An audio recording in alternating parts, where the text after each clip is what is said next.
Hi, I'm Tiffany and this is Towering TBR.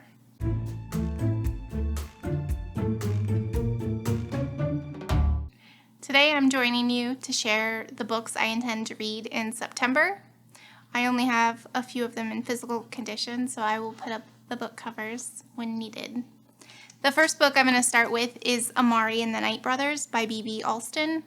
I have already read this book, but the sequel comes out in a few days, so I'm going to reread it so I can re-familiarize myself with the characters and with what's going on.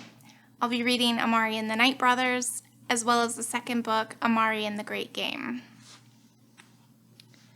The other book I have on hand is Abedins Gate by James S.A. Corey. This is the third book in the Expanse series. The first book starts with an alien virus hurting humanity. And with the pandemic, I decided to take a break from this story, but I'm ready to dive back in. These characters are really well thought out, really quite likable for the most part, and I'm excited to see where they go next. I also intend to pick up Easy Beauty by Chloe Cooper Jones, and that's her memoir about motherhood and disability. It is also a book on my 5-star predictions video, so I'm trying to get those done. Another book I intend to pick up is All the Women in My Brain by Betty Gilpin.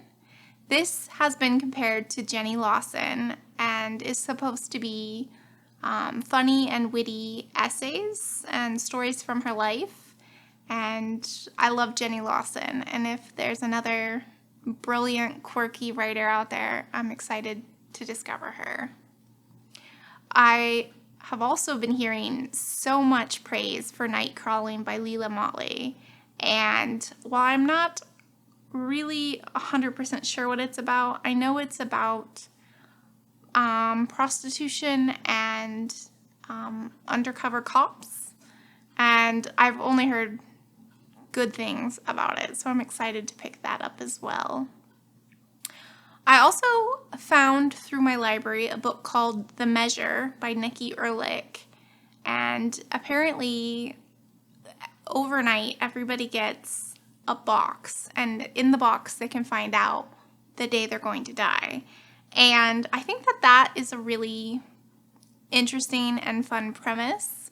Sort of reminds me of the book The Immortalist by Chloe Benjamin, and basically how knowing when you're going to die affects your risk-taking or lack thereof. And I think that sounds like it might be quite fun to read. And lastly, the book I'm most excited about is The Spear Cuts Through Water by Simon Jimenez. This is an epic fantasy about a despotic family royalty, and they have gained power and kept it by sapping a god of his strength and power. And somehow the god gets free, and I think we find out the rest of it, what happens to them and to the god. So I'm really excited about these books. I will probably read more than this, but I like to leave some wiggle room for mood reading, since that is primarily how I read. Are you interested in any of these books? What are you looking forward to in reading in September? Thanks so much for joining me. Bye.